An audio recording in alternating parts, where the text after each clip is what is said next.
compañeros, y bienvenidos a esta edición de Sugar City Morning Show. Hoy es como nada, compañeros, hoy ya es el 24 de julio. Good morning and welcome to today's edition of the Sugar City Morning Show for today, the 24th of July. Just reminding you that within a week we will be finishing the month of July, and then the following Tuesday, not this Tuesday, the following Tuesday, we will be beginning the month of August. As quick as that, we will have done 7 months and only 5 months remaining for the year. Good morning. If you've just joined us, it's exactly 3 minutes after 7 o'clock. Welcome to the Sugar City Morning Show. We have a lot to talk about today. Well, a lot. And but before we do anything else, as always, we begin our program with a prayer. And this prayer has become a part of this program for the past 2.5 years since I'm here. And I have no plans on terminating that process. So, Padre, yo te doy las gracias por todo. Te doy las gracias porque me das la vida, la salud, las fuerzas. Te doy las gracias porque nos das a todos que se unen a esta oración la salud, la vida, la salud y las fuerzas. Gracias, Padre, por todo lo que haces por nosotros. Nos perdonas y así queremos nosotros absolutamente gratis. Nos proteges, nos das experiencias, nos das tu gracia, tu misericordia. Padre, gracias por todo. Te pedimos que continúes bendiciéndonos. Te pedimos también, Padre, por los ancianos, por los niños y niñas que andan en las calles con hambre, por los enfermos, las enfermas que están en los hospitales o en las calles o en sus casas, donde sea que se encuentren, Padre, cúranos, sánanos. Por todas aquellas personas que están pasando por tiempos difíciles, bien emocionalmente, espiritualmente o hasta físicamente y hasta económicamente. Padre, cúralos, sánalos, ayúdalos. Te pido, Padre, por todos nosotros, que tengamos un día exitoso, que podamos hoy, lunes, emprender una forma nueva de hacer las cosas y de lograr muchos beneficios simplemente con poder hacer las cosas bien. Padre, te bendecimos, te adoramos, te glorificamos siempre. Amen. Good morning. It's exactly 6 minutes after 7. If you are having birthdays today, happy birthday. If you're celebrating anniversaries, or if you, whatever it is that you're having today, that you make the best of it, and that you have success in whatever you do. This is the general weather forecast for today, Monday, the 24th of July. I'm sorry. And the general situation is generally fair conditions will prevail. Yesterday we had a spate of rain about 5:30, 6 o'clock in the afternoon, in the evening really. And you wouldn't call it heavy rain, but it looked ominous. It looked as if it was going to rain all night. I mean, it became completely overcast, not just cloudy patches, but completely overcast. It must have been raining somewhere very heavy. It certainly did not rain here in Orange Walk. Like I said, it rained a bit, but not much. The 24-hour forecast for today. Sunny with cloudy spells today, along with only isolated showers or thunderstorms developing. Where? It does not say.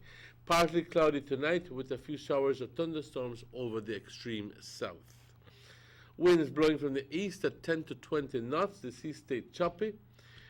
The temperatures along the coast, 88 as a max, 81 as a low.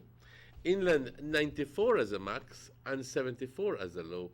And the hills, a cool 80 degrees as a max and 66 degrees as a low.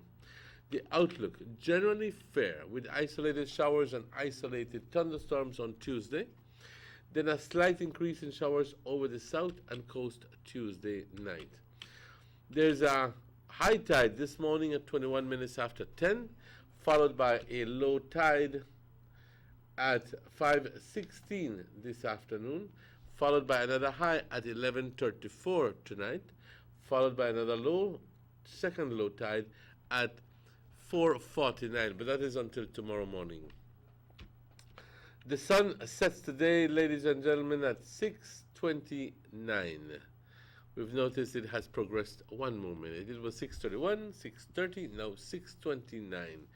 And will continue doing so as the time passes on until, like I said, December 21st. And the sun rises today sun rose today at 5:29. The moon the moon actually rose this morning at 6:41, and the moon sets tonight at 7:46. And we want to thank forecaster Derek Rodon. Actually, this weather report was put on the web at 5:48, 12 minutes before 6. And we want to thank him for this information and all those other persons at the Weather Bureau. Buenos días, ¿cómo se encuentran? Un gran gusto saludarles hoy por la mañana. Este es el reporte del tiempo para hoy, lunes. Estamos empezando otra semana, compañeros. Y vamos a ver qué logramos esta semana si le metemos todas las ganas.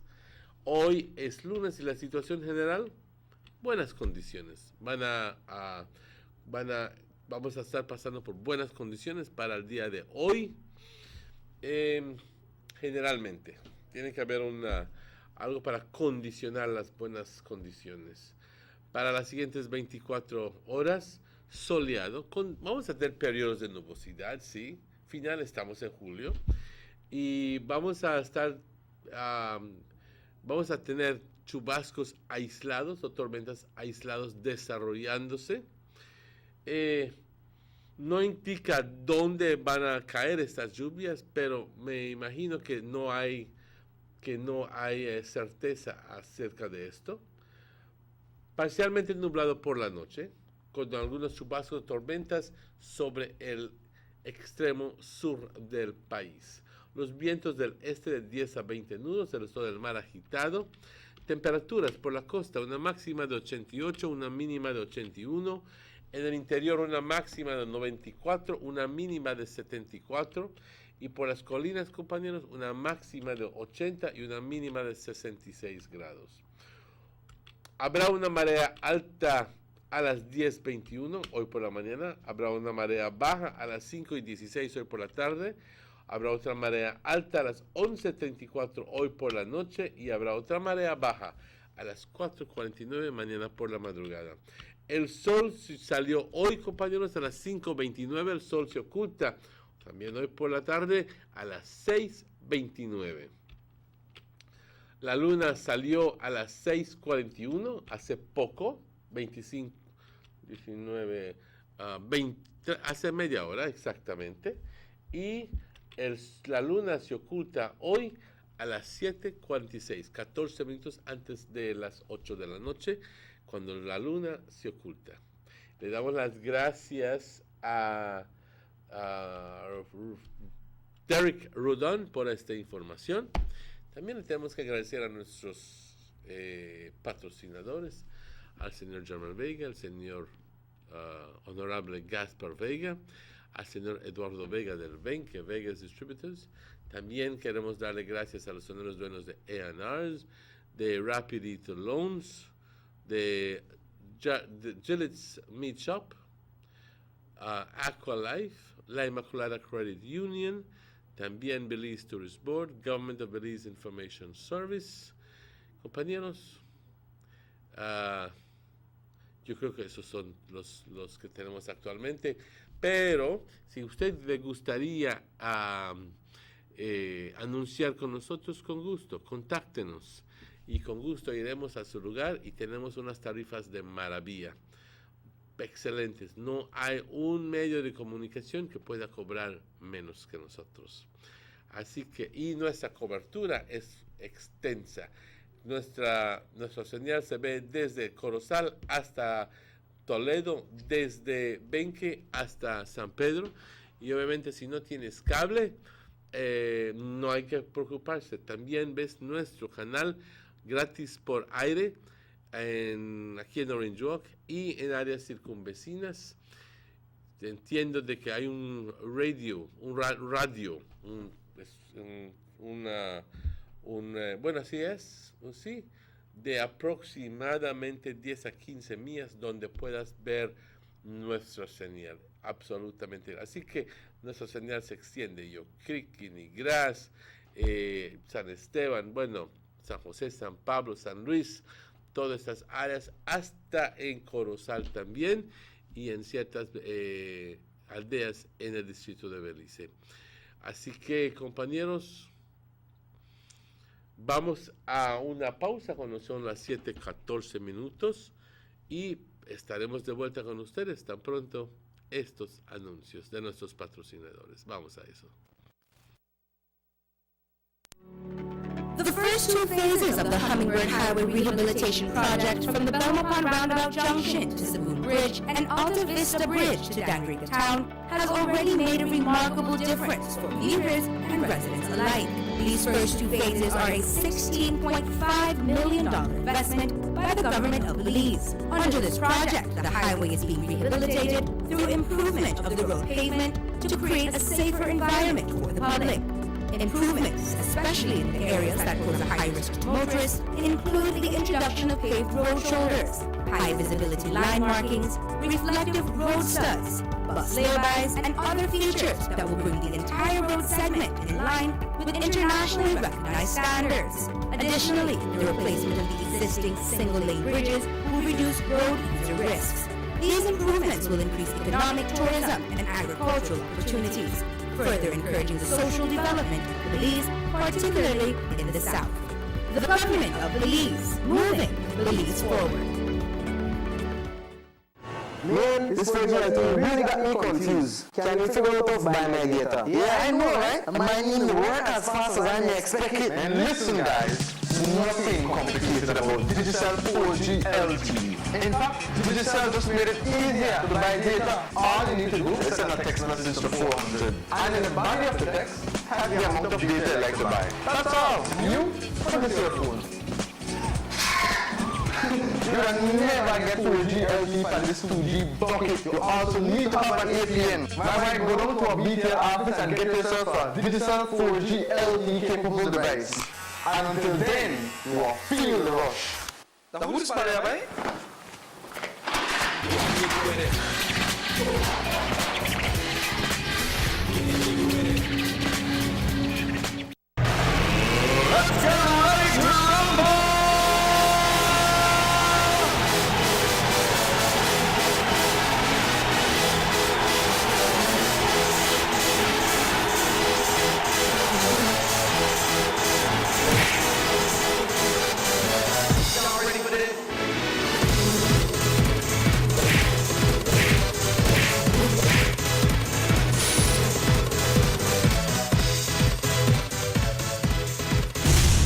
Get serious. Get Bob.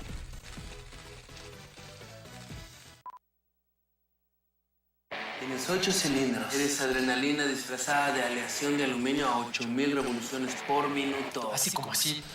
¿Será el cigüeñal? Una limpieza de inyectores, un cambio de aceite. Vas a correr con libertad, campeón. Los que entendemos al motor como si tuviera voz, hablamos máquina. Roshrats, poniendo el mundo a funcionar. Ahora distribuido por German Vega and Son. Búsquelo en tu tienda favorita. There's no need to go across the border to enjoy sun, sand, and crystal blue waters. Belize's northern islands and reef are just a boat ride away. Go slow and immerse yourself into the Caribbean Sea or enjoy some fresh coconut water. Or pick up the pace on an island where locals can enjoy sandy beaches by day and feast on your fresh catch by night. Discover the Mesoamerican Barrier Reef and submerge yourself into another world where you can experience a tropic jam you will want to return. You can also make new friends along the way.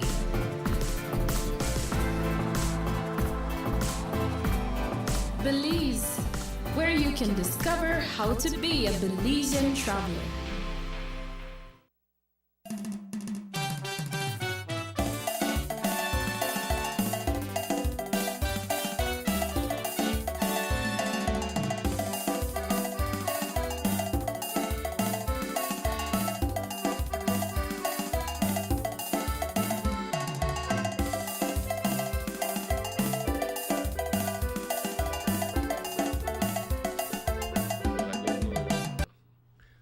Welcome back to the Sugar City Morning Show. Bienvenidos de vuelta, compañeros. I am joined this morning by no other than Mr. Robert Checky Usher. Good morning, Checky. And watch your hand feel hot. I feel. Morning, brother. ¿Cómo estás? I'm good. I'm glad. When you walked in a little while ago, you were concerned about a couple, about the Deems, whatever you want to call them. Whatever they name, but everybody know who. The American couple who was able to secure bail. Yep. And as far as I gather, that one of them in particular was seen coming off the boat, going to their condominium and packing up their stuff. Now, I don't know where they went, if they went anywhere, but it was met with some concern by the people of San Pedro. I even have saw footage of an individual following them and telling us, and obviously showing some preoccupation as to what in the world this woman was doing out when she should be in jail. Yeah. Obviously, she has not been convicted of anything. She has been accused, yes, of a number of things, but not convicted yet. So, I beg your pardon. And it happens that a lot of people were expressing their concern that they should not be given bail because they are flight risks. In other words, they can easily go back to the States and never come back to answer the accusations. So I don't know what happened, if they have had to tender deliver their traveling documents. I don't know, but let's find out a little bit more about that. I understand those documents supposed to be handed over to their embassy, the U.S. Embassy. But I just saw a picture here where this lady arrived in Belize City, and he arrived alone. Very strange, no? Mm-hmm. Yeah, the picture they show you so of her arriving in Belize City. They made a wait for her in Belize City for see where he got up and things like that. But he looked and he reached a lot of valise, a lot of suitcase, and looked like he get ready for it. I hadn't heard the word valise. Yeah, you know, grip then. You know what a grip? Yes. You know what a valise? Of course. Yes, I've heard it. Yeah, he reached there with the valise, his suitcase there, and he had two persons there assist him for help him pack up some stuff in a white vehicle, no? So we don't know where he gone, but the thing is that on the footage that I'm seeing here is her alone. So wonder what happened, if there's some upset between themselves, or why is she moving alone, or this is only what the footage picked up that we can see. But according to what I'm seeing here, she arrived at the terminal in Belize City. I believe this is the Kikaka Water Taxi Terminal, and was her alone, pa. I think her name is Anke. Mm-hmm. Yeah, arrives in Belize City. So we don't know if she moved out from the house and left the man by himself, or what's her plan, where they moved to, where he going. But we understand that their documents were asked to be handed over to the U.S. Embassy. So I think her traveling. I have an interesting interview here with Jacqueline Willoughby, the Crown Counsel, who says it is the position of our office that they have become flight risks. Okay. One of the issues is you have to be able to take care of yourself in Belize, and their business is down. One of the petitioners have been released of his employment. One of the petitioners have been released of his employment. They have really no other means here. They have no property. The issue of the children are in human services. There is matters before other courts that custody is being sought by the adopted father. It is our view in our office that there is really no reason for them to stay here. This charge will yield them prison time of up to 10 years, but at the end of the day, it is the discretion of the judge to determine whether or not he would give bail. And she was questioned further, He says, are you satisfied with the positions you made trying to counter the arguments with defense attorneys? And Jackie Willoughby answered, that is their right. They're defending their client, and it's our right to defend what they defend for the state. Richard Dickey Bradley is the attorney for David Dohm, or Dean, whatever it is, and he says it has been in the law in this country before I went to the school, which is a long, long time ago, that bail is a right. It is not a privilege. Nobody is doing you any favor to give you your freedom, which is guaranteed in the Constitution of Belize, Section 5, subsection 5. The second thing is the law, and I really want to emphasize this, that bail is not to be used to punish a person before a trial is held. These are two very fundamental legal principles. It is all too easy to deny persons their liberty, which, as many judges have observed, creates major problems. Well, I don't disagree with that, but at the same time, if that person is a flight risk, well, obviously some sort of measures need to be put in place. Because even their travel documents need to be given in, and secondly, some sort of, you need to report to the police station ever so often. I don't know. It says the Justice Hanuman Singh granted them bail of $10,000 each. He gave them a long list of conditions by which they must abide, or else bail will be revoked. Most importantly, they are not allowed to leave the country until the criminal case against them is included.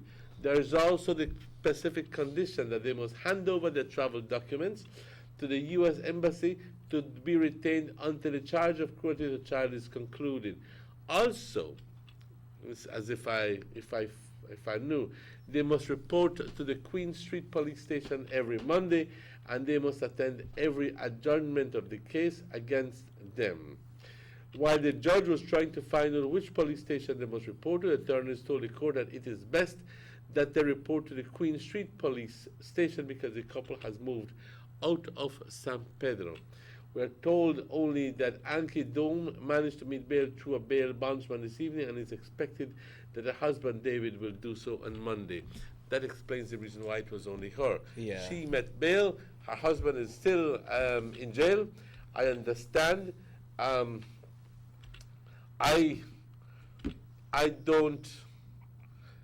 don't know what. Well, I'll be honest with you. You can't deny them bail. You cannot deny them bail. So, at the end of the day, you have to give them bail because they have not been convicted. And it's guaranteed in the Constitution that you must grant them bail. You know, your freedom must not be challenged. So at the end of the day, ladies and gentlemen, we await to see what is the result of the judgment, and I do hope that it does not join one of the long list of judgments, of cases that are before the Chief Justice, so much so that the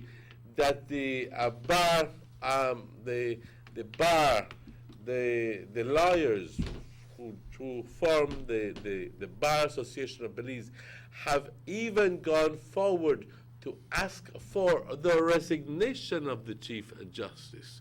Thing they go on because they are complaining that the Chief Justice is taking too darn long to hand over judgments. I know of a couple of them, and he has accepted responsibility for this, and we are yet to find out from him when he is going to be delivering these judgments.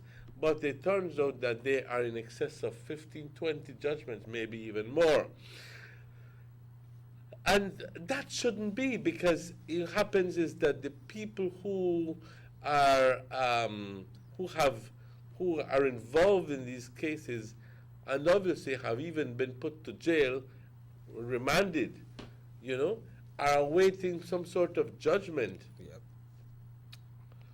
And all of these people who want closure for these cases, obviously they need closure. that's the only way you can put it. They need closure. They need to find out if yes or no their family member is guilty or not, or whatever the case may be. You know? Yeah. So the only woman met bail. Only she met the bail. Yes. Yeah. So that explains the reason why 13 hours ago a video was posted by her arriving in Belize City with her suitcase. But you said evacuate the condominium, no? In San Pedro. Mm-hmm. Yeah. But you see, Manuel, you know what tie the scene with the other cases that happened with the couples in Corozal? I mean, they don't have nobody. I don't think they have no concrete evidence of anybody involved with that. But now there is some evidence on this side. I don't know to what extent, but at least they have on this side that Corozal will not have none. So make much out of this that you have in your hands right now. But like you say, they have the right to get bail. Have the right to get bail. Yeah. So, make we say what will happen, and we don't hear nothing else yet if they don't bury the legal or whatever it is, no? And the other kids are in the human development hands, and these people are to hand over their documents to the U.S. Embassy, which is their embassy. So, and they should report to Queen Street Police Station every Monday to make sure that they're in the country, you know. So it happened like that. Emmanuel, next motorcycle mishap happened over the weekend as well. A person is critical at the KHMH right now. From Orange Road? No, around Boom Cutoff area. It happened. I understand it collided into a white van. I'm not sure if the van was parked, it was moving, and the cycle stayed in the middle of the road, and the person was taken to the KHMH, and he's in a critical condition. But what is happening? What is happening? Is it because all of a sudden motorcyclists have seemed to have a renewed sense of I don't know what to call it, but I would have thought that some cyclists would take example Wasn't it like from 2 all weeks? of the cases that have happened before and be driving a little bit slower.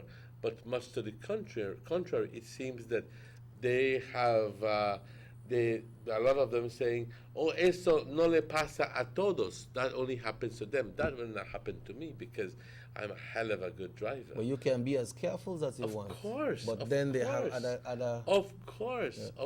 So it's a rather silly comment on their part. And it was like 2 weeks ago when the gentleman, Mr. Gutierrez, was in a fatal cycle accident as well, no? Mm-hmm. Remember the gentleman that died in Belize City? Yes. Yeah. Now this is another one, you know, and I understand the person is critical. I do believe as well that it indicates the amount of cycles that have recently been put on the road. Yeah, true. Now, I live here in Troyal Farm, and if I were to count the amount of cycles that pass in front of my house, it would be not alarming, but it would be surprising to find out that yes, you can purchase a motorcycle in an agreement with one of the stores here, and you can pay say $50 a week or whatever, and it turns out that so many people have purchased these. So, but I wonder if you just purchase it, you get a receipt, you register it at the police station after your serial number, anything in case of theft, or you know. But I wonder how you go when like for when you drive a vehicle, you have to go take driving tests and so. But I wonder what's the case when it comes to motorcycles. You have to learn to drive it, or just because you could ride on bicycle, then you say, all right, this already. No, you need to know how to drive a motorcycle. But I wonder if there is a test that you have to take to make sure to get that driver's license to operate a motorcycle. Just like how you need to get a driver's license to operate a motor vehicle, you should go through a test with the learners and so. But I wonder if they do that with motorcycle, or as long as you got the money, if you go buy one, or you could get one from the persons who have it on deals and then payment plans, and then you just jump on it and drive.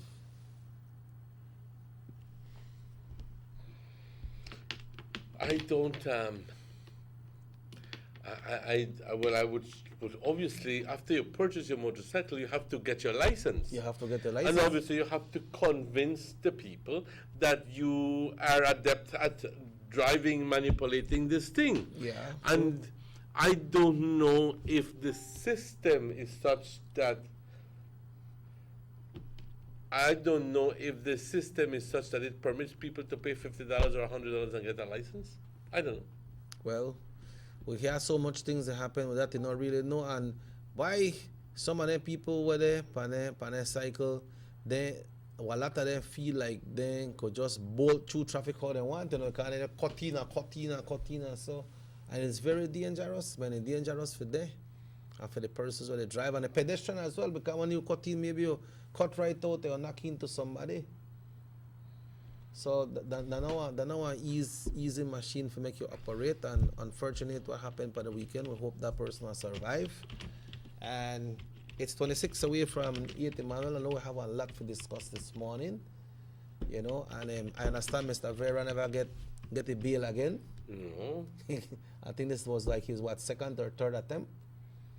And he never get a bail. No, he never get bail. But you see this big book here? You see this big book here? It's not often that you get a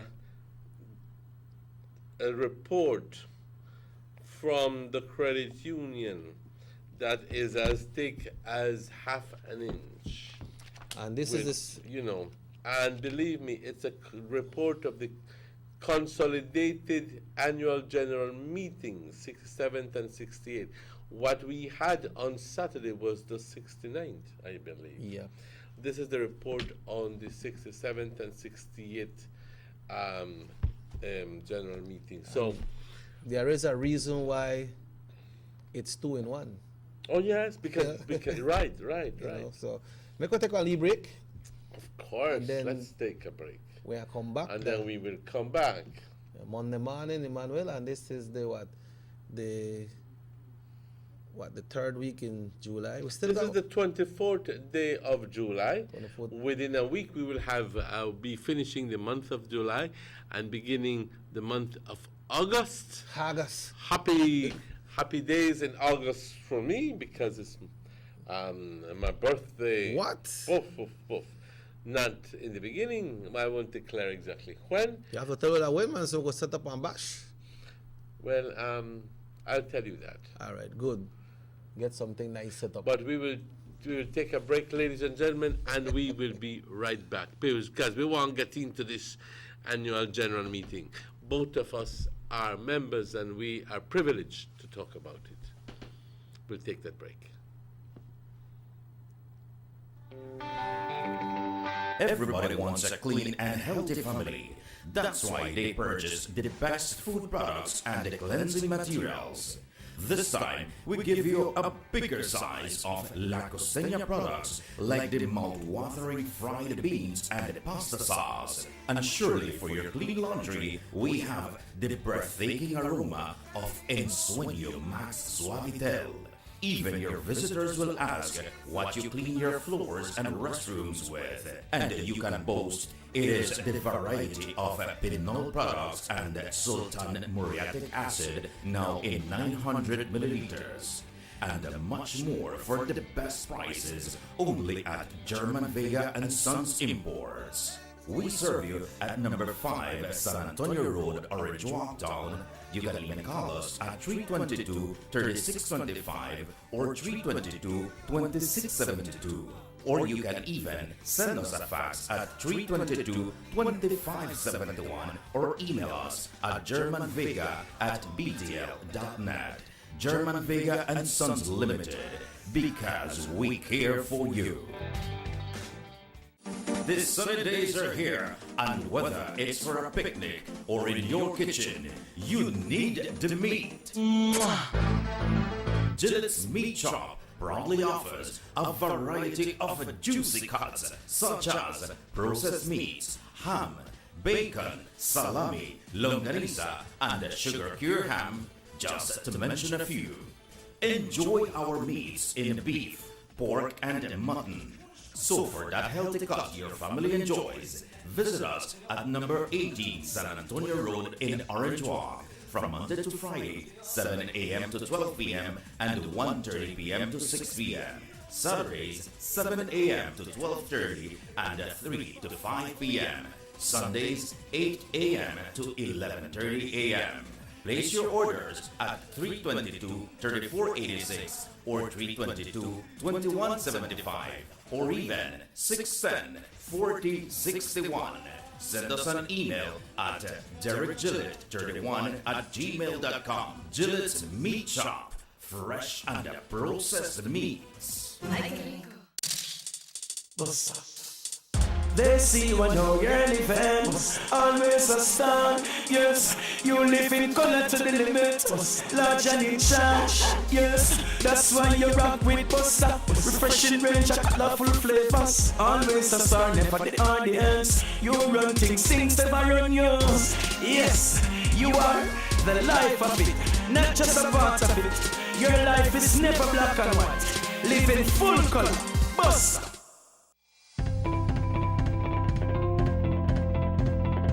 Hello friends, the only place you'll get value for your money is at Rapidito Loans. At Rapidito Loans, you can shop for jewelry by carat, stoner style. A genuine jewelry from us makes the perfect gift for that special someone or a treat for you. Come and check our widest assortments of quality and affordable gold jewelry. And for all those last-minute urgent needs and unexpected bills, you don't have to worry no more. Rapidito Loans is the only quick and reliable solution for all those emergency needs. We provide more and better loans for your gold jewelry. So remember friends, great discount on all gold jewelry. So come in and visit us at Orange Walk Town, number 4 Belize Corozal Road. Rapidito Loans, your number 1 money lending and jewelry center.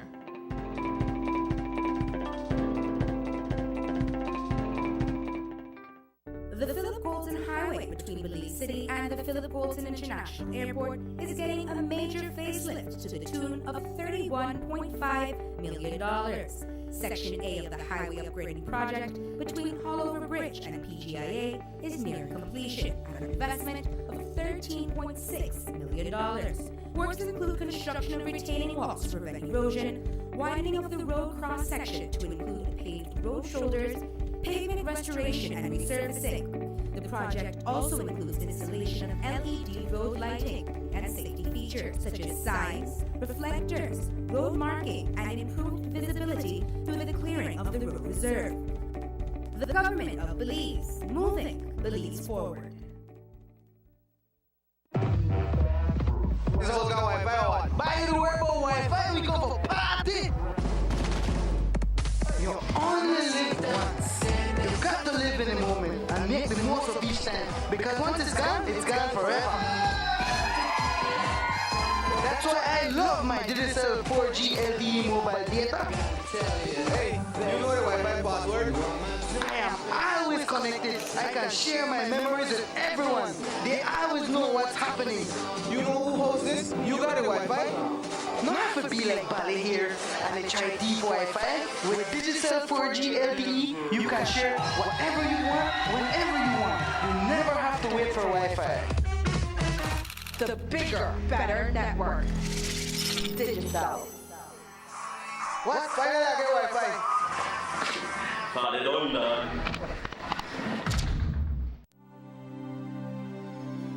Need an escape from your daily schedule? Why not become a tourist in your own country? Discover Western Belize. Transport back in time and be awed by the reminiscences of the Mayan civilization. Be adventurous or spend a day with family and friends enjoying the serenity of the Macau River. Sample a Kaya staple or pick up some fresh produce to make your own delicacy. Come visit us in Western Belize. Belize, where you can discover how to be a Belizean traveler.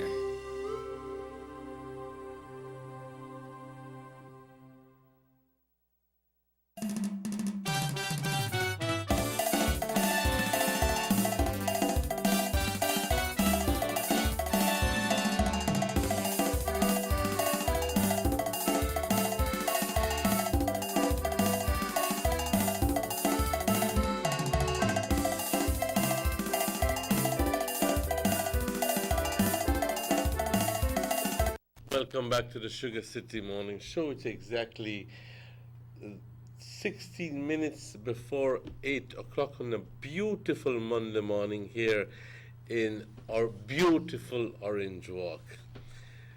Buenos días, compañeros. Si nos acabas de sintonizar, son exactamente las 8 menos 16 minutos. Un día precioso aquí en Orange Walk. Les comentamos hace rato de que el sábado hubo un día bastante ocupado para mí. Desde muy temprano de la mañana salí de la casa y me fui a la Junta General de la Immaculada Credit Union. No terminó hasta casi las 2 de la tarde, un poquito luego de las 2. Ya luego entonces me fui corriendo al Banquitas House of Culture a entregar unos documentos. Ya luego entonces se me recordó de que no los traía y tuve que ir de vuelta a mi casa. Así que muchas gracias a la persona que me llevó a la casa a recoger. Luego me doy cuenta que tampoco los tenía en la casa, que los tenía con mi hermana. Así que a dar 1000 vueltas. Luego me doy cuenta que tampoco tengo todo. Tengo que venir aquí a la estación de televisión. Bueno, un sinfín de cosas que tuve que hacer el sábado. Pero al final del día logré lo que me empeñé a hacer.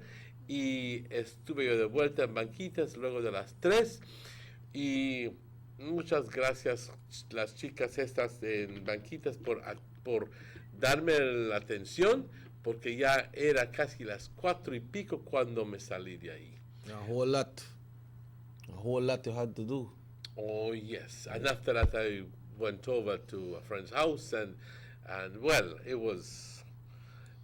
was I never get home till almost 8 o'clock. What? 9 o'clock the night. I think I see you the Muffles Saturday. That you want me see?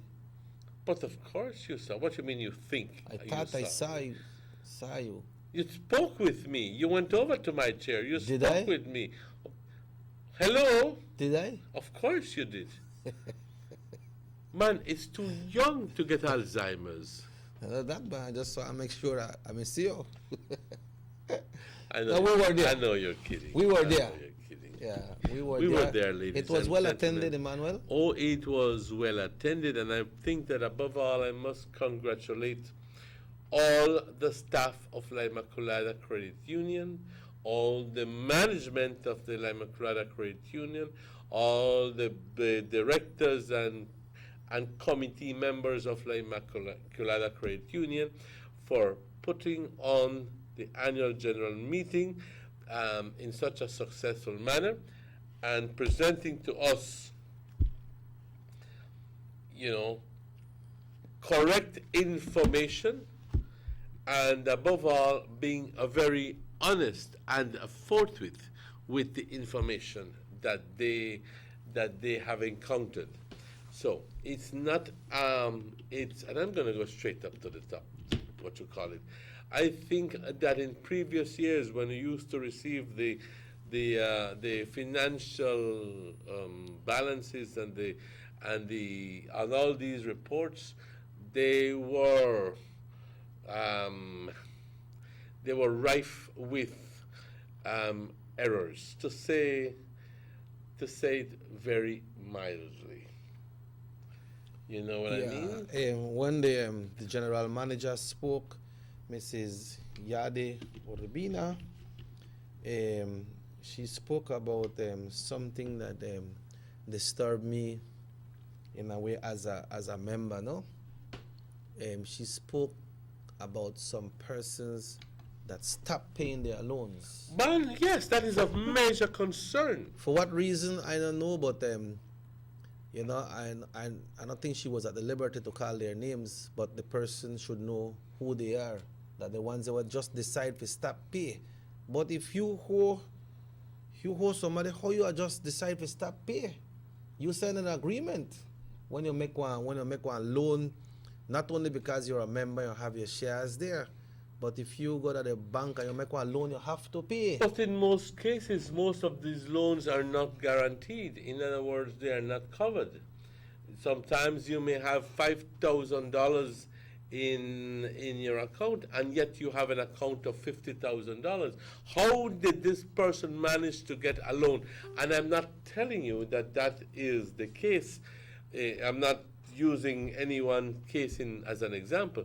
I'm just creating a scenario. Yeah, but might put it at $25,000. So if the person decides not to pay the $22,000, that is, even if they draw from that person's shares, you are still left with a balance of $17,000 that cannot be paid. But and this explains, just quickly, this explains one of the reasons why the Lima Colada Credit Union was forced to declare a dividend of only 2% for 2015-2016, and then double that 2% at 4% for 2016-2017, because they have had, and this obviously we're discussing for the benefit of the 20,000 plus members.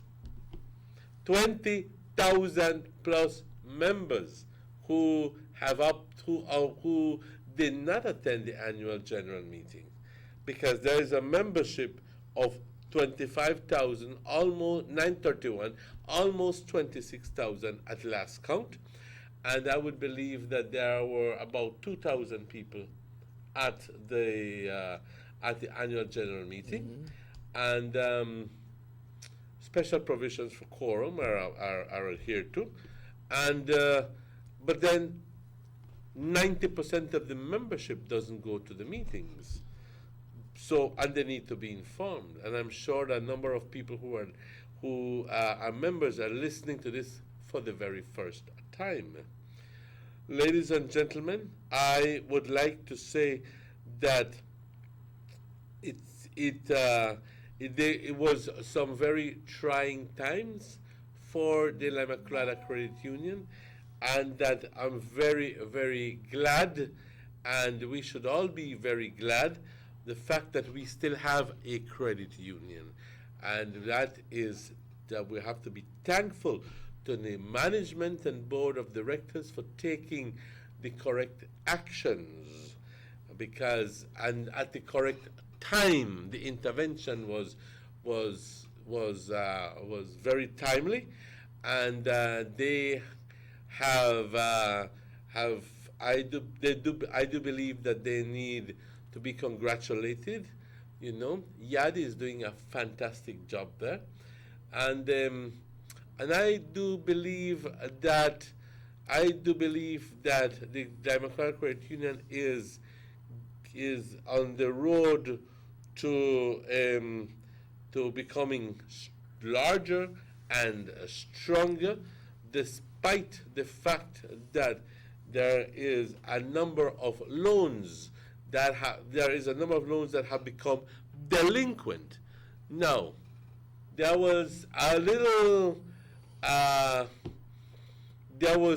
description added to the loan holders who have stopped paying, and these were all people who were familiar or related or friendly with the previous general manager. Am I right? I understand you have to do with some employees as well. Employees as well. But if you think that that is good to do, or there people get away, they don't get away, because I understand they don't sell 2 houses already. They don't sell 2 houses because of the same thing. And what I don't know if they've sold it, but they have. Or they have it on, they're putting up on sale. Yeah, putting up on sale. And on the road to getting another one. If you think that you now pay your loan and you get away, it's not so, and it's over $1.6 million, Emmanuel. 1.6, and obviously after a while, the credit union cannot just keep those as accounts receivables. A number of loans, well, I'm not talking about the 1.6, but a number of loans have had to be pretty much written off because people are just not paying their loans. And it's not as if it was a reflection of the times. I do believe that these are people who just don't want to pay their loans. Just don't want to pay their loans. But you think they should just write it off just like that? Huh? You think I should just write it off just so that if people don't want to pay any Well, I definitely don't agree that they should do it, but at the end of the day, perhaps they have exhausted all form and manner of trying to do the collections. You know what I mean? Yeah. Maybe some people have died. Maybe some people have moved away from Belize and have gone living someplace else, and they're left with the account. Now, you can't hassle a picnic or a sister-in-law for an account that they didn't make. It's the person who made the arrangements who needs to be contacted. Yeah, but if you make it just write off, like you say, you don't agree with it, so what? I could go make one loan and I go to the States and I stay there, borrow 50,000, I go to the States and stay there for 40 years and I come back and write off? Think about what you just told me. Don't you think that at the end of the day, even if you were to go to the courts, Checky, and the court may issue a warrant for your immediate arrest once you come back through the borders. 40 years or 30 years or 20 years is a long time. After 2 years, they will forget the instructions from the judge. After 6 months, they will forget the instructions from the judge, much less 20, 30 years. Yeah, and like you rightly say, so people might got $5,000 in their shares and I get 50,000. So these are the questions that, so many irregularities we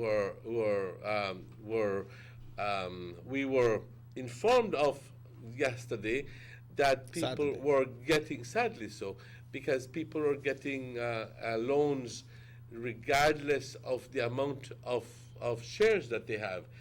And some people were even coerced into some sort of agreement that come in, make a sign on a loan, and you want 5,000, you don't want 10, give me 2,000, and I will put so much. These things were actually happening, and it's not anything new to the Lemaclara Credit Union. It is or limited only to the credit union. It is something that is found where there is a lack of scruples and lack of principles and values, and found in a lot of banking institutions and many other places. Unfortunately, our very, very own credit union fell prey to these wrong practices.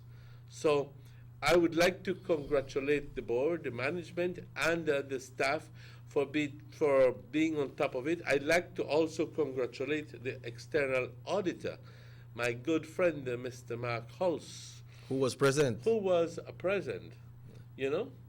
And I believe that over the years he has been, he has garnered a lot of respect from the community, business community, so much so that he has been given the job of a prestigious account, which speaks well for Mr. Mark Carlisle Hulse. Thank you, Mark, for being there. Yep. Well, that was it, Emmanuel. And I remember you asked a question, and the general manager, Mrs. Urbina, answered to the question. It was something pertaining all these hearings at the court. Well, as best as I can recall, she said that, we were given a paper. It's called The Chronicle of Events, which pretty much details all the activity beginning from February 2015 to March 2017. And but that only begins to explain, well, not only begins to explain, that'd be wrong for me to say that, but it gives you quite a good explanation of a number of events and why it was that there was a delay in calling the meeting. But since then, ladies and gentlemen, obviously the court case has been, is still pending. The case, because it says very clearly here that in July 2015, after the dismissal of Ms. Yolanda Gomez following legal consultation, then the former general manager sued Lima Credit Union and sued the Central Bank of Belize for wrongful dismissal. And then, in November 2015, Lima Credit Union sued Ms. Yolanda Gomez in the civil courts for fraud and mismanagement for the period 2012 and 2015. Now, I was speaking to some people on Saturday, and they have the distinct impression that for some reason or the other, they feel that Ms. Yolanda Gomez had been exonerated of all charges. And I certainly do not remember that. And I don't think that that is so. They are claiming that some report came on Love FM where Ms. Yolanda Gomez was cleared of all charges. I certainly, if that is so, I certainly don't recall, and I would like to get the participation of the learned community, if the learned community, if possible, to see how we can, if that is so or not. But at the end of the day, we were informed by the general manager that the case was being listened to, and that the first day of hearings, Ms. Yolanda Gomez and other people were given the chance to testify. And when on the following, I think the same afternoon, the following day, the credit union members, staff, and directors were ready to testify. And it turns out that in the afternoon of the first day, the judge called in both counsels on both sides and said, I would like to put this to mediation. In other words, rather than going through the lengthy process of the court hearings and sometimes putting people in such uncomfortable positions, that it would be better if these people were to sit with their legal representatives around a table and try to settle this through mediation. Mm-hmm. As best that I gather, that did not work. And both parties are meant to go back to court in the month of September, 27, 28, 29, something like that. So I do believe that the case is going back to the court, because I don't think that the mediation process was of any help, and therefore both parties are going back to court sometime within the next 2 months. And this is going to be a lengthy process, ladies and gentlemen, and a rather stressful situation for those who need to go to court, because a lot of people are saying, I just naturally afraid for going to court, and I am afraid of all the but if you are saying the truth, then everything will be okay. Everything will be okay, and you just have to get some sort of confidence and say, tell you what, I'm going there to say the truth, because the truth goes a hell of a long way in setting us free. You know what I mean? I do understand that there are legal costs involved in these things, but mind you, I think that is justified, because at the end of the day, we don't talk about $10,000 nor $5,000 here. We talk about big money. Yeah, big money wine. Big money. Big money. You know what I mean? So, how many people do you think were there? At the AGM? Yes. Why there was over 2,000? Yes. Yeah, there was over 2,000. Because you can see from the amount of chairs, all the chairs was filled, and all in the in the little back corner, people was packed up in the area, and then they never filled with employees or workers from Lima Credit Union, and those were filled with members. The good thing is that Lima Credit is very strong on the way to. It says applying, and I love this part here. It says applying due care and due diligence to overcome obstacles along the road to our financial prosperity. And so it has not been easy, ladies and gentlemen. It has not been easy for the Lima-Colada Credit Union.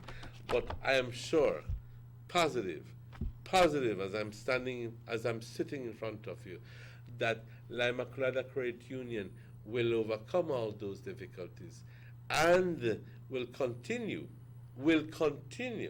on their road to financial prosperity. So, right. And I would like to congratulate the new board. I don't think there was any major changes. I don't think that there were any major changes except for the addition of Marcia, and that was it. I think. Yep. So everything, and it looked like the members that were there, majority rules that they are satisfied with the work that the board has been carried out. So they voted them in again, and they never abstained or had anything to say. That is significant what you just said. What you just said, I see sometimes we belabor certain points, but that's significant what you said. I think that people were convinced, totally convinced, that the board has been doing a great job. The management has been doing a fantastic job, and that the staff has been doing a commendably fantastic job, and that therefore, if you notice, there were no kind of like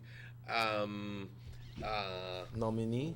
No kind of altercations and questioning of the reports and so forth, because they were very clearly put forward, and explained by the president, the secretary, the treasurer, the president of the chairperson of the supervisory committee, the chairman of the credit committee. I believe that at the end of the day, these people need to be congratulated. But I also believe that they have had, I'm trying to figure out how best to say this without causing problems. They have had to review all the processes at the credit that were in place previously, and they have had to institute new checks and balances and controls within the credit union, just so that we don't have a repeat of the previous years, where even bad debts were not showing up the way they should, where reports of the delinquent accounts were not being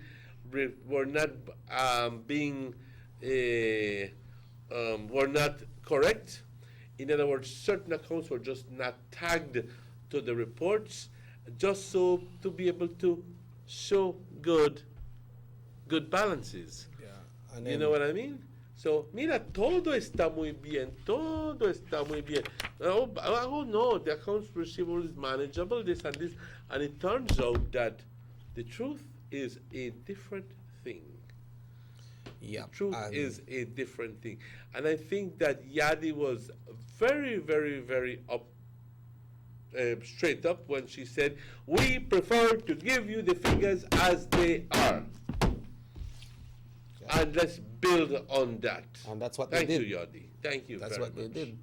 And the floor were open for nomination, and there was no nomination. So even if somebody may have been in their mind, if you say, you know what, I tell Emmanuel, I want to go for a position, so nominate me. That was not the case. No, because they were quite content and convinced of the fact that all those people have been doing a fantastic job up to now. That's why I congratulated them. Yes. But talking about congratulations, and so Emmanuel, we'd like to congratulate the persons, the organizers of the Festival of Hope. Yes. Which was held the entire... Was it as successful as touted? Yes, it was. Okay. It was. Did they get... I know I passed there, when was it, on Friday night?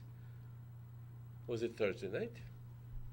Well, it was... At about all of them days. You're there both. At the boat. I don't get home till 8 o'clock, 9 o'clock tonight. Yeah, you see what happened is, Emmanuel, it was held all over the country, and it culminated on Saturday in Belize City at the BTL Park, and it was huge. Good. Were you there? No, I never. But you heard so. I saw it live on TV. Oh, you saw it live. It was broadcast live on TV, and in Saturday night, it was simulcast on Enlace as well. Oh. Yeah. On Enlace TV. Yeah. Because we have now, I say we collectively, have a channel now that is the evangelical channel. No? Right, yeah. Here in Belize. And as well as the Catholic channel has put up a yeah, they TV have their as channel as well. All right. So it was great, Emmanuel, and the performers that came, they were great. It's not only to see a band performing, they are singing greatly and they're sounding so good, but they brought their messages as well, their message of hope to the country, you know, which was great. Usually the lead singers are the one that comes and, you know, they sing their songs, people have fun, and they go and they, you know, talk to people and encourage them the right way to go. Because I hope that the people who attended did not just view it as entertainment. Right, yeah. But carried the message with them all the way to their families and to their friends and to their neighbors and so forth, so that we can begin to get the change that will give us hope. Yeah, because that was the main motive behind it. You know, so it was great. So, you know, I want to congratulate the organizers and all the entertainers that came in. Thank you all for coming to Belize and share that message So of Orange hope. Walk was successful. Yep, Orange Walk was successful. Okay. Well, Manuel, hiciste buen trabajo, muchacho, y te felicito. Sé que no es algo que solo tú hiciste, es un esfuerzo así de muchas personas, porque con tanta logística que tuvo que estar en lugar, créeme, organizar un evento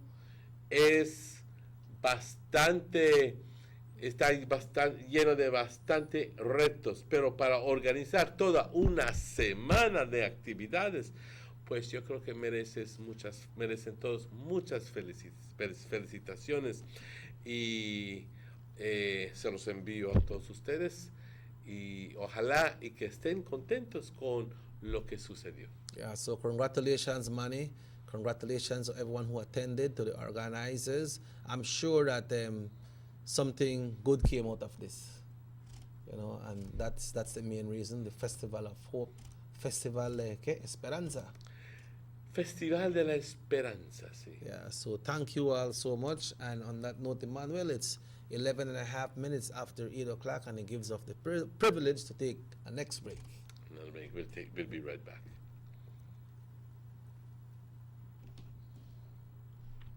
Por más de 160 años, la producción de azúcar ha sido muy importante en el crecimiento económico del norte de Belize y, por extensión, la nación. Sin embargo, con los fuertes cambios mundiales, socios de la industria azucarera, debemos mantener nuestro compromiso para fortalecer el sector y enfrentar los retos para asegurar los medios de subsistencia de miles de familias en Belize. Aseguremos la resistencia de nuestra industria, su competitividad y su rentabilidad para que continúe contribuyendo a la economía beliceña. Al igual que muchas otras fábricas productoras de azúcar en el Caribe, Belize Sugar Industries Limited, Tower Hill, tradicionalmente ha producido azúcar en bruto para la exportación y refinación en el extranjero. Sin embargo, los cambios en el régimen del azúcar de la Unión Europea en octubre del 2017 pondrán fin a los precios altos del azúcar que tradicionalmente hemos disfrutado. Para el próximo año, esto significa bajos precios en caña de azúcar. Nuestro negocio ya no será el mismo. Tendremos que pensar maneras más creativas para enfrentar los retos. BSI confía en el futuro de esta industria. Por lo tanto, ha desarrollado y presentado a los socios de la industria azucarera un plan para sobrevivir los bajos precios del azúcar en bruto. BSI está optimista que puede buscar mejores precios de caña en Europa y en otros mercados si invierte en expandir la producción de azúcar de consumo directo, que lleva un premio más que el azúcar en bruto. ¿Qué son los azúcares del consumo directo? El azúcar de consumo directo se refiere a cualquier azúcar que no se tiene que refinar o mejorar en calidad y que se puede consumir directamente. Los azúcares de consumo directo se fabrican a una calidad superior a la del azúcar bruto y por lo tanto reciben una prima superior. BSI, en nuestra fábrica de Tower Hill, produce 5 tipos de azúcares de consumo directo: azúcar blanco directo, azúcar demerara local, azúcar demerara CARICOM, azúcar demerara para Europa, azúcar demerara canadiense. Los últimos 4 azúcares de consumo directo, aunque son azúcar morena, son fabricadas bajo normas de control de calidad internacionales para productos de grado alimenticio, que además tienen diferentes tamaños de cristal y ligeras diferencias en color. Para nosotros en BSI, expandir la producción de estos azúcares de consumo directo son el futuro de la industria. Por lo tanto, aún sin un plan de desarrollo estratégico firmado, BSI ha presentado a los socios de la industria azucarera un plan propuesto de inversión de $22 millones beliceños durante los próximos 18 meses para aumentar la producción de azúcar de consumo directo. Esto aumentará la producción de 30,000 toneladas métricas a 50,000 toneladas métricas de azúcar. La inversión también aumentará el precio de caña de alrededor de $2 beliceños por tonelada por encima de la venta del azúcar en bruto. Adicionalmente, el proyecto propuesto aumentará la molienda a 203 toneladas más por día, aumentará la capacidad de la casa de cocimientos, aumentará el espacio de almacenamiento para azúcar de consumo directo, mejorará el acondicionamiento del azúcar, mejorará la confianza operacional del ingenio, ya que se planea una inversión adicional de $2.4 millones beliceños para reemplazar equipo en Belcogen. Para justificar esta inversión, BSI necesita asegurar que la entrega de caña no sea interrumpida durante los próximos 4 años. El acuerdo comercial firmado en 2015 contiene una cláusula de salida vinculada a un plan de desarrollo estratégico SDP que permite a las asociaciones y o BSI el derecho de cancelar el acuerdo a partir del 19 de enero del 2018. Si no hay un contrato de la venta y compra de caña, por ley, BSI será incapaz de aceptar la caña de los productores que no estén bajo un contrato firmado. Para evitar esto, BSI ha propuesto a las asociaciones cañeras solo enmiendas al acuerdo comercial sin alterar el valor compartido del 65%-35% sobre la cual se comparten los ingresos y también sin alterar la fórmula del pago de bagazo. Las enmiendas propuestas son: garantizar una entrega constante de caña por los productores, cementar la fórmula de bagazo para los próximos 4 años, resolver otras incertidumbres contractuales, permitir que el contrato continúe durante todo su periodo hasta enero del 2022. BSI le pide a todo cañero y cañera a unirse a todos los demás socios de la industria, aceptando la continuación del acuerdo comercial existente en lugar de llevar a la industria a un periodo de mayor incertidumbre. BSI está optimista de que juntos podemos prepararnos para sobrevivir los desafíos del futuro cercano, llevando a una nueva era de prosperidad y sostenibilidad para todos.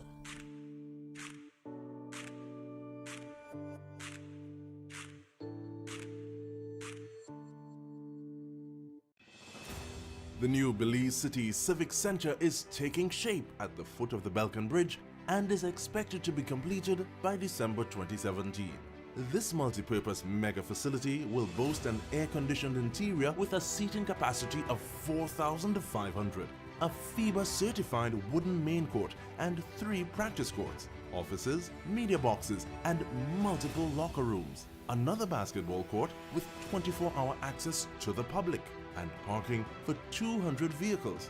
This $34 million investment highlights a new era of world-class sporting infrastructure for the entire country of Belize. The government of Belize, moving Belize forward.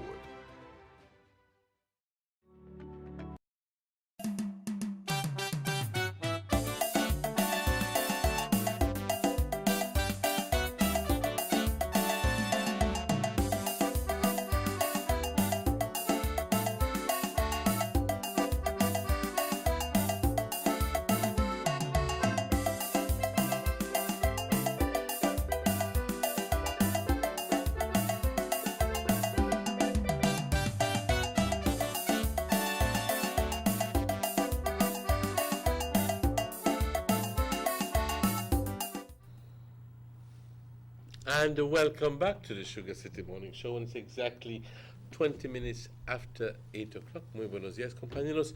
Si nos acabas de sintonizar, son exactamente las 8:20. Una preciosa mañana aquí en Orange Rock. Hoy es lunes, comienzo, aunque oficialmente comienza la semana desde el domingo, pero como no laboramos los domingos y nos quedamos a la casa haciendo todas las otras cositas, a sentarnos a ver, comer y ver televisión, se supone. Entonces, se refiere de que el lunes es el comienzo de la semana. Hagamos todo esfuerzo de hacer lo mejor de esta semana. That's right. So, that's the first day for a lot of people, but the week started yesterday.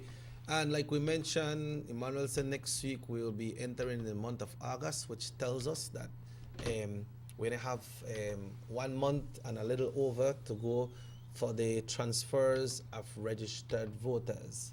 So some people was asking me that if you live at San Jose and you move from San Jose and you live at Santa Cruz, if you have to transfer your vote. You don't really have to transfer your vote because you're still in Orange Walk North. It depends, but that won't give you the eligibility as well to vote for the town council election, because the town council election is just in the parameters of the town. Mm-hmm. So, but if you live that you can live the Orange Walk, then you need for transfer, or else you will not be able to vote. Even if you live right there, and you're not on the voters list, then you will not be able to vote, and the election comes up, I believe it's the 7th or the 8th of March of next year. Mm-hmm. So, transfer is and a number of things could happen between the time that you registered in town and then went to live like in my case, went to live way Bacayanda, Mm-hmm. and now I don't live there anymore, you know? Yeah, true. So I'm back. So it turns out that much the same can apply to a number of people. So, but I did not move out of the Orange Walk North constituency. I'm still there. However, if, say, I were to move to Guinea Grass or to Agaspine Ridge or to Belize City or where the Bullet Tree, you know, then I would need to change my constituency to the area where I am currently residing. Like I said, it's not just for the sake of doing it, but for all practical reasons, because hey, it turns out that you go register the the Bullet Tree because you were living there. Just an example. Mm-hmm. And then all of a sudden you say, tell her what, me not live that Bullet Tree no more. I'll come back to Orange Walk. But you never changed your your registration from Bullet Tree. And the politicians will be looking at the lists and saying, Eduardo Martinez, who is Eduardo Martinez? Or anybody else for that matter. No lo conozco. A este fulanito lo tenemos que porque es un voto. And then nobody can find where you are because you no longer live there. And in much the same way, it applies to here in Orange Walk. People who registered here don't live here anymore. So people, like the other day, I pretty much prided myself in saying that I pretty much knew everybody living on Main Street. Good Lord, I was born and raised there almost 56 years ago. So, I go like, yo conozco a todos, siquiera al 95% de la gente pero tuve que aceptar de que hay ciertas personas que yo simplemente no sabía de dónde salieron, porque están registrados en Main Street. Y digo, pero esas personas no han vivido en Main Street por muchos años, porque no creas, tengo el ojo abierto. ¿Okay? Yep. Pero las personas simplemente se registraron porque estuvieron ahí 3 meses y ya luego volaron a otro lugar. But you need to realize as well, if you live, let's say you live at York Creek or you live at Palmar, and you transfer your vote, they become one of your friends tell you, hey, transfer me because I'll make you vote for me in the town council election. Mm-hmm. When that big election come, you can't vote that York Creek again, because you don't transfer to Orange Walk. Right. So you have to bear that in mind as well. If you live that one in a village and say, no man, can register a tongue because I will make you vote for me for this town council election. And when time a big election come, then you have to vote that tongue. You can't vote that your village where you live or a different tongue. So you have to bear that in mind as well. Obviously, you yes. know? But the transfers continue up until the ending of August. So keep on doing your work and decide if you live the town and you may register in a village or a rural area, or you may register in a different town and you move into a certain town, then it's your right for you to do your transfer, and it's in the Constitution. It's not illegal. It's something for you to do, because if you live in another area, you don't want to vote in another area for the person that you believe will bring development to that area. Exactly. What makes sense that you live in one area, you vote in the next area, and you can't contribute to the development that you want to see in your area. It's not only because you want to vote for somebody, you know, because when you vote, you're supposed to vote for something. Okay, I'll vote because, man, I believe this person not only could fix my street, but it could fix up the town where I live in, or it could do certain things to improve the living conditions, so I vote for this person. Mm-hmm. But if you vote there, let's say that person, you got a family of 2, and that person lose by 1 vote, then your 2 vote may make you win. But you not register, they say, okay, I vote. Mm-hmm. Mm-hmm. You understand? True. So not just for transfer, you know. You have to look on it in a way where it will benefit you where you're living and the residents in your area. Absolutely, absolutely. Yes, very true. Very true. Well, recordándoles de que simplemente en los 2 meses de julio y agosto que se permiten esos transfers.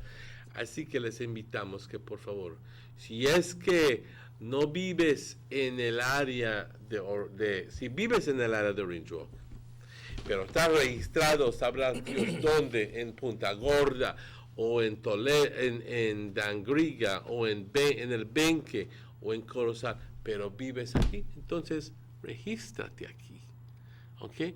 Cambia esa, para que tú puedas ser parte de la decisión de quién es electo en las siguientes elecciones, porque tú no vas a poder estar al tanto de lo que sucede en Punta Gorda si vives aquí, y simplemente vas a estar ahí votando porque quién, vas a estar preguntando siempre quién, y muchas veces, no digo que eso sea el caso de siempre, pero muchas veces las personas que tienen que viajar lejos generalmente no vienen a votar, porque dicen, yo no voy a perder mi tiempo de ir desde Mango Creek hasta Orange Walk para votar, ya luego quién me paga mis gastos, ya luego quién me trae de vuelta.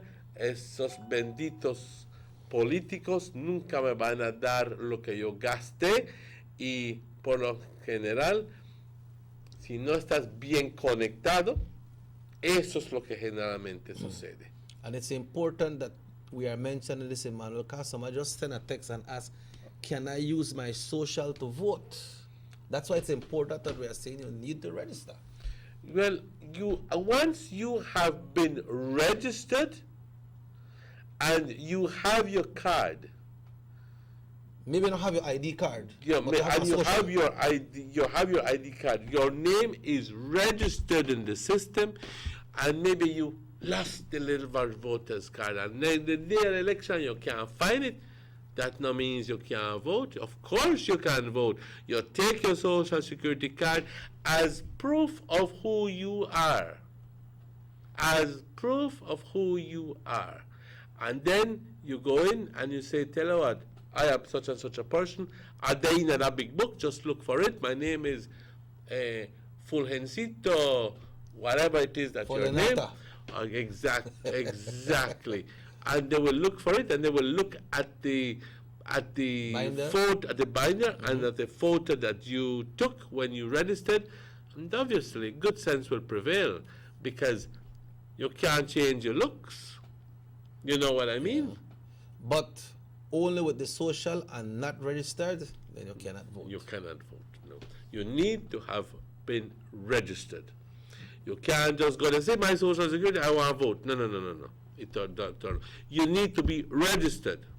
But that social can be a document to entitle you to get registered, because you could use a social to get registered. Of course. So if you only if you only have the social, you can go to the elections and boundaries, and you can you go care social say, and this time me, it say this one say people move. It said people move but prefer to vote there. It says should be no problem as long as they are registered only one place.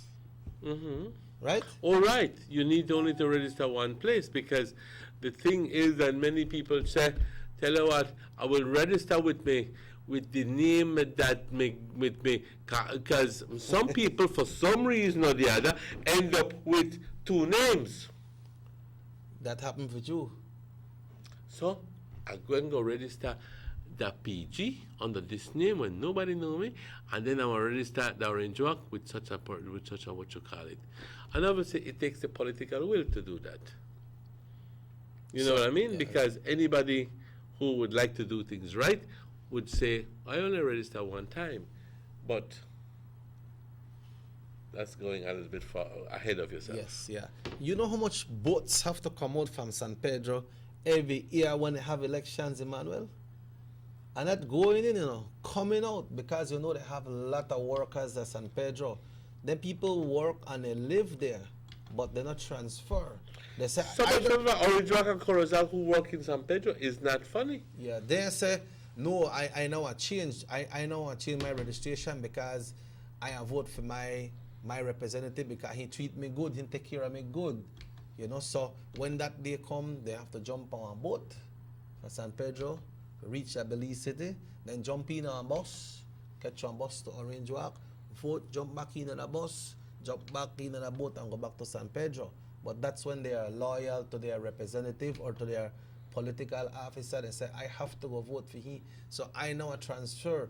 But like I mentioned earlier, Emmanuel, if you live in one community, that's where you reside, then I believe it's much better for you to vote in that area, to see the development that you want in that area, to vote for the person who you believe and have the confidence that will bring that development in that area. And just to remind you that elections are up for March 8th, is it? March 7th, I believe. 7th? The first Wednesday in March. The first Wednesday in March. So we're talking here that come the 8th of August, it will be August, September, October, November, December, January, February, March. No. January, February, stop right then. I know a whole month again. What do you mean? As when you go to February, ending of February, you got 7 more days.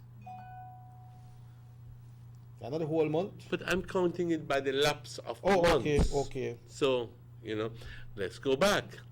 Come the 8th of August, it will be August to September, September to October, October to November, November to December, December to January, January to February, February to March. So we have 7 months and 6 plus 8, 14 days. So 7.5 months before we have the municipal elections here in Orange Walk. I don't know about any slates yet. I do believe that I don't know if the ruling People's United Party has put up a slate. I gathered that they are still going ahead with the current slate, and I don't know if the United Democratic Party has put up a complete slate. Have you heard of anything Well, like if that? the People's United Party will be going there with their current slate, they still need to put 2 persons more because they only had 5 seats. Exactly so. You know? Exactly so. Yes. Yeah. But I understand that the United Democratic Party, they are trying to get their slate together. I don't know how far they're on it. You hear names called there and names called here, but we don't really know if those are the names or these people are interested or they are in or they are out. But like we got 7 more months, so I don't think it'll take too long from now for us to hear who those persons are. Like, well, they need to begin campaigning. So, hello. Yeah, they need to declare that. You need to do that as quickly as possible. At the end of the day, ladies and gentlemen, there is work to be done unless you have taken on a defeatist attitude. Yeah. Someone says here, I am from North. If I register, but for who will I vote for? Is it for who is going to represent North? Is it still Mr. Agape? I heard it's Denny. But he's confusing the issues. This is not a general elections. This is municipal elections. Thanks and for that. Only if you live within the town and registered within the town that you will be able to vote. This is not a general election. Esto no son elecciones generales. Así que no vamos a estar votando para el representante. Simplemente es para el concilio. Recuérdense eso. Yeah, but they have some people in Orange Walk North that lives in Ochobenque that can vote in town as well, right? Yeah, but you're still not voting for a representative. Yeah. You're voting for town council. Right. So one must not be confused with the other. Yeah. So okay. We just but raised a point which I really don't want to go there. But at the end of the day, I must tell you that one of the parties here, the United Democratic Party, has been late in putting up the slate. And I don't know if that is as a consequence of leadership vacuum, or is it because of, I don't know, I will not venture to explain anything else there or to allude to any reasons as to why this is happening. But I'm asking, as a member of the United Democratic Party, to please put the House in order as quickly as possible so that we can get a clear picture of who these persons are and who will make up the slate for the town council, and even more so, to try to begin to get somebody, given the fact that Mr. Gaspar has said that he will not be running, to try to get somebody in his stead. You know what I mean? Right. And what happens is, Emmanuel, the party need to get this slate for the town council right here before August is finished, because if you don't get it by August, then you're going to this big celebration mood in September, and then that will not be the right time to do it as well. Then when you jump into October, you just got 5 more months. And this town big. Oh yes, it is. This town big, I understand. It take you at least about 3 months, over 3 months, make you go walk this whole town. I want to walk the whole town, still no meet everybody because I go to a place. I said, no, mi papá quiere hablar con ustedes, pero él viene en la noche o tal vez hasta la otra semana. Then you have to go back to the house again. And oftentimes they forget to go back to the house. Forget to go back because politics being what it is, where you are encouraged and then suddenly discouraged and suddenly encouraged back again. Or the point is that there are so few people to do such a large area that in Ganda way name street, and you have to go way back, go visit this man who you didn't manage, but you need to do that. Yeah, because you need to know what is the people concerns as well. Because if somebody needs something and say, if you don't get it for me, I'll vote for you. Suppose you can't give that person what that person is asking for. Maybe even by talking to this person, maybe you might convince that person to vote for you. Maybe you don't have to give away ask some, but probably after you don't sit down and explain the situation to that person, you don't really have to go, okay, and give that person women ask some, because maybe he will understand what you're saying. It's not say, no man, me are there, people want this, me know the fool of them, me not going to go sit there. You need to go visit each and everybody. That happened, Opa? Of course it happened. No, that's a mouthful right there. Yeah. Me not going to, because then people they like big for too much thing. They want house, they want zinc, they want this, they want the other, and I don't got the money. But then, like I mentioned a while ago, not a while ago, but some days ago, and when I won't go into all of it all over again, because I nearly get in a problem the last time. Nearly. Nearly put the foot in a fire. You know what I mean? But at the end of the day, it only reflects the kind of cynicism that is prevalent in our community. And if people don't understand what cynicism is, it's buscándole la onda a toda situación. Es más, el cynicismo se ve cuando dicen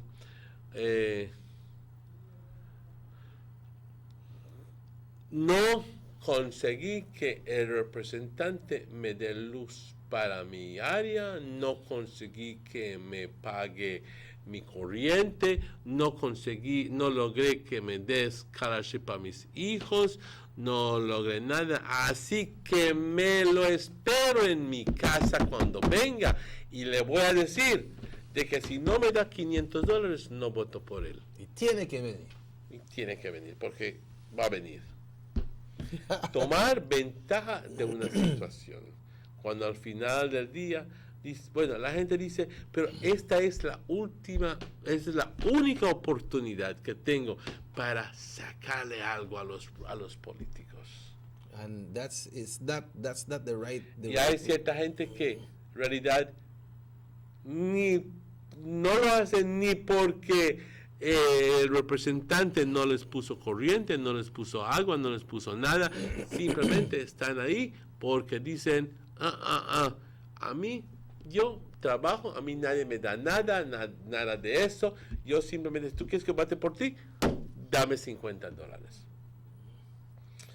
Y resulta de que muchas y muchas personas están haciendo esto. Yo estoy seguro que otros países se confrontaron con la misma situación.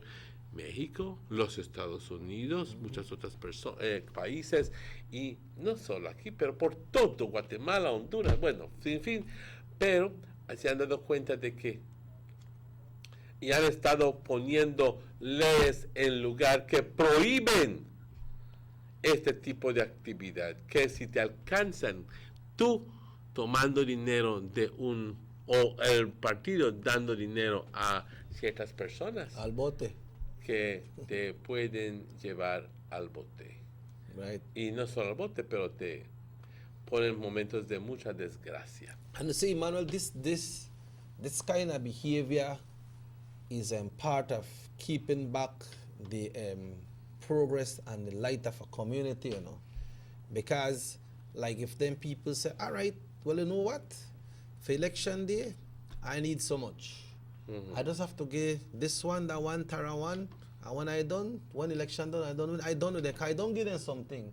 So you don't put in other people, that person head in your mind that I don't have to fix the light over there. We don't have to run no water system over there. Because me don't give them what they want. They ask you what they want. So I want 50, that one I want 25, that one I want 75. And I don't give them what they want. Or this one I want trip a White Mall, again a White Mall. So I don't have to do nothing there. But then how about the ones who know the hustle and they ask for that, they want to see progress in an area, then the progress keep down for them. And the next one, then are the ones who live on the fence, I want so much. That one wants so much, that one wants so much. And some of the politicians, they're going to listen, this one wants so much, that one I have to give this one so much. I need a White Mall for this one need one bucket of gas. So then he put in some of the head, I don't really have to fix the street there with the next people they ask me about. Because I don't get on this and I don't get on, but like I said, what happened to the vecinos and the other people who live in the area when might go and drain where they messed it up? But that person never asked you to fix the drain. Maybe ask you, but then he's not going to vote for you or against you because you fixed the drain or not. He's going to vote with his own conscience and say, I believe this person is eligible and he have the capacity to do what I need to do. But then the person feel like he win because he get this one this and he get that one that and he get that one that. They say, I never get that one nothing, so I'm not sure if that one they vote for me. Because I want to fix the drain, but I never fix it. So then he keep back progress by doing these things as well, Emmanuel. You understand where they come from? Sí, exactamente. Why, la plena y neta verdad es de que eso atrasa el desarrollo. Yeah, keep back the progress. Eso atrasa el desarrollo. Yeah. I mean, you see how much things Lupe they do in the area they saw in the Orange Walk South before the last general election. We're not going over there and do a lot of work one time and see all the works that Lupe was doing and it still never come out successful. It could, but we're going wrong. People don't got conscience. People, they don't want progress. Or once you get your hands out, I know say the other person may hands out, but what are the problem, Emmanuel? Fanatismo. So you could be fanatic and even if you don't get no progress, ese es mi partido, Oh, I have a friend who is exactly like that. Get one thing out of the blue. The party that he supports, and he says, I no care. I no care. I the blue till I dead. You remember when they had the issue with the rice with the Mennonites over there? When we went over there with the Honorable Gaspar Vega, that time he was the Minister of Agriculture, and with the CEO and a full team for the ministry. They're going to talk to them people and resolve the situation, part of it. And then that helped a lot because they have big employment back there too, man. And when the election comes, the people still got the other way, pa. Hello, good morning, Sugar City Morning Show. Buenos días, Cheque. Buenos días, Mr. Ahmed. Estoy escuchando su programa y hay ciertas cosas que ustedes están mencionando que, o sea, es verdad, de todo lo que está diciendo, hay fanáticos y hay los que esperan algo para sus del partido, su idea. Por ejemplo, vamos a hablar, yo estoy hablando de Caledonia. Caledonia, ustedes saben bien que es una aldea fuerte, LGBT. Pero las cosas que están sucediendo ahorita, podemos ver, mira las noticias y mira una inversión grande que se hizo en la ciudad de 30 y algo mil dólares. Es algo bueno. No digo que no está bien, está en la ciudad, pero deben de ponerse a pensar el gobierno también que hay aldeas, por ejemplo, Southeast, que necesitan bastante. Ahorita bastantes votantes partidarios están desanimando, por ejemplo acá en Caledonia.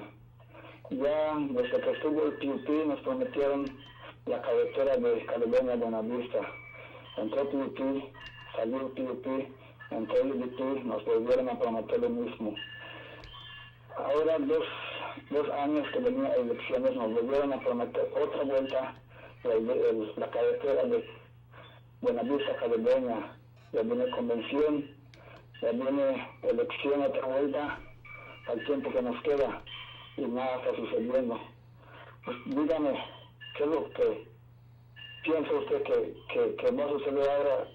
¿Creen que la gente se siente contento con ese ánimo de salir a votar otra vuelta? Oh, claramente no. Yo pienso de que si eso no se llega a lograr, no se llegara a cumplir esa carretera prometida a Caledonia, yo creo que la gente de Caledonia ya no va a ser UDP, tampoco va a ser PUP, porque ya estamos cansados de escuchar de lo mismo y nada está sucediendo.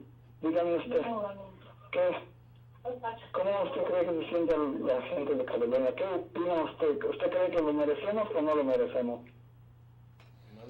Yo estoy de acuerdo un 100% contigo, hijo. Quiero que lo sepas, que no puedes tener a la gente contigo si al final del día no haces nada para esa gente. Si les prometes y no cumples, pues yo creo que ya los días de ese fanatismo ciego ya no deben de existir. Y esto aplica para ambos. Sin embargo, nos damos cuenta de que tradicionalmente, compañeros, y aquí tenemos el beneficio de la historia para comprobar esto, el PUP es más fanático que el UDP. Y aguanta todo porque dicen, a mí no me importa. Pero el UDP, por eso somos UDP, porque no somos conformistas. ¿Ok? Pero al final del tiempo no nos van a tomar el pelo por mucho tiempo. Vamos a decir, ok, pero ya luego, porque tenemos otra forma de pensar, entonces vamos a mandar todos a... Tenemos otra forma de pensar porque nosotros queremos desarrollo. Exactamente. No es beneficio personal, sino desarrollo. Y así es la gente de Caledonia, quiere desarrollo y no hay. No lo hay, así que, pues, yo te voy a ser franco, yo no les puedo decir qué para hacer, pero tampoco no me extrañaría si perdemos unos votos ahí en Caledonia. Claro que lo entiendo perfectamente bien, porque la gente va a decir, bueno, sabes, al final del día, vino uno, me prometió, no hizo nada, vino el otro, me prometió y no hizo nada. Pues, ¿sabes qué? Que vayan a visitar a su abuela. Y vienen otros y pagan el plato rompido. Exacto. Pero buen comentario que hiciste, joven, buen comentario que hiciste, gracias. Bueno, eso era todo lo que quería decir, gracias. Pues a ti. Yeah. You see, Manuel, to get participation, you don't really have to talk when you come to politics and you name this one and you name that one. But you see what happened to this village like Caledonia, the same thing we talk about, but for this situation, funny. Because they're right in a hole there, but they are represented by the whole area of Sartaneja, Progreso, Copperbank, Chonosh, then they go all the way up to Ranchito, San Joaquin, and all that area there. So then there are the areas there where the representative in that area is very strong. Caledonia, they always win in the red, but then they fall into that area where the other villages that were bigger than them is where the representative for the People's United Party is very strong. So then you go back to this, that you say, oh, boy, pues queremos algo para Caledonia. ¿Qué va a decir? Pero tienes que hablar con tu representante. But the representante no will support them right there, so because they never vote for that representante. And va a decir, el representante no está en poder. So partido perdió. So it put them people in a very tough situation because they're voting and they bring in for their village, but then they still stay out of progress. You understand how the scenario work for them people? Yes. Yes. It's tough. Yes. The UDP never lose the Caledonia, no? Never. I know it didn't. Never ever. But then the era when they will cover all the way from Sartaneja go down to Progreso, Shonosh, Capabank, Little Belize, then they go all the way back to like San Joaquin and San Joaquin, Carolina, all of that place there. The era representative strong with his party in that area, and then Caledonia fall right in. Hello, good morning, Sugar City Morning Show. Yeah, so that is situation when I put the people of Caledonia in, like the man said, they don't know if they can vote this time. Because they know they go no way. And most thing when the people ask for the lead road, you know, Emmanuel. Ya no sé qué decir. You laugh at me? Why would I laugh at you? Because you watch me and hang your head and... But you understand, we are understanding a situation that is very hard for people to understand and for them to accept it. You understand? Hello, good morning, Sugar City Morning Show. Buenos días.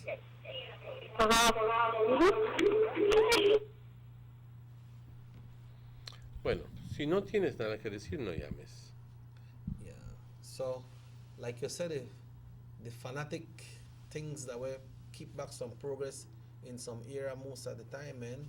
They got some working era representative, you know, Emmanuel. Es que tú hace ratitos mencionaste el hecho de que la gente de Caledonia votó en tal forma, pero aún así el representante para quien ellos votaron no se ganó la elección. Right. Así que le vas al representante, queremos el camino. ¿Para quién? ¿De dónde vienes? ¿Usted de dónde viene? De Caledonia. Ustedes no votaron para mí. ¿Por qué? Pues no se lo va a decir así de forma así tan abierta, pero quizás les va a decir, sí, les vamos a conseguir su camino, pero espérense un momento, lo cual nunca se va a cumplir. O privadamente él va a decir, ¿y esos? No votaron por mí y ahora quieren venir a verme a mí. O las situaciones que quizás vayan al representante para el que no ganó de su partido y le dicen, queremos el caretaker, queremos nuestro camino, yo no puedo carretera. hacer nada porque... Yo no puedo hacer nada porque a mí no me eligieron, a mí yo no soy representante actual, ¿ok? Tienes que ir a ver, pero es algo que muchas veces los políticos usan convenientemente y dicen, ajá, si hubieras votado por mí, tuvieras tu camino. ¿Ya me entiendes? Yeah, but maybe not only because the area never win in the ruling party, but if the ruling party that go in there and show the other areas that are voting against them, and they show because Caledonia vote for them, Caledonia get a place fixed up, then get a road fixed up, maybe it will change the mind of the other people in the other area in that same constituents. Mm-hmm. You understand? Hello, good morning. Hello, good morning. Hello? Yes, go ahead. Yeah, so you understand, Emmanuel? Maybe by doing that, by helping their people may vote for you, and you that say, okay, but we vote for a area rep, but he not really got for we back. So make we try go like where Caledonia go, maybe we can get help too. Mm-hmm. Mm-hmm. Trying times for the people like Caledonia, because yo les invito, yo estoy convencido de que cuando hablamos de estos temas traemos más, ¿qué es la palabra? Conciencia hacia de las personas que deben de estar haciendo algo, le llegan a sus oídos de que estamos hablando de ellos. ¿Ok? Y resulta de que muchas veces al final del día se dan cuenta de que tienen que hacer lo que les conviene hacer. Lo que les conviene hacer. ¿Ok?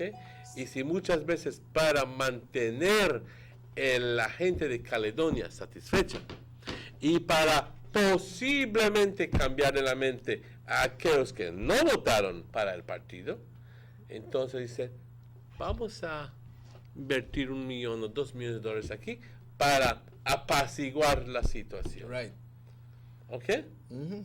¿Ya me entiendes? Yeah, the same thing that I was saying. ¿Ok? Pero al final del día, compañeros, al final del día, necesitas voluntad política para hacer esto. Porque al final del día, los que hacen las decisiones ven las cosas de diferente manera. Ellos siempre ven las cosas. A veces todo es político. Todo es político. Yep. Así pasa en San Esteban, como Mr. Denny no ganó, nos abandona. Y yo como campanista lo veo duro. Al llegar en la elección es campaña difícil que confíe en la gente otra vez. Tienes absolutamente toda la razón. ¿Qué te voy a decir? ¿Qué te voy a decir? Pero son asuntos que estamos discutiendo abiertamente, compañeros, porque pues la verdad es de que muchas veces no discutimos eso por miedo que no, vamos a que nos llamen y que nos digan lo que quizás no queremos escuchar. Pero al final del día tenemos que hacerlo porque tenemos que confrontar el problema. Y ciertas personas nos mandaron texts y algunos se llamaron, pero yo creo que necesitamos mucho más participación. Yeah. And the people need a voice, and that's why we're here, but joining with us as well, because this one said, I just want to ask about the San Esteban Road. It looks terrible. But for the area rep will win there is from the opposition. And the one who run out of the party never win, like what the person said just now. So what? You stay out. What happened if some of the seat there where you got the drop? Maybe you come and pick up one of their seat by servicing them.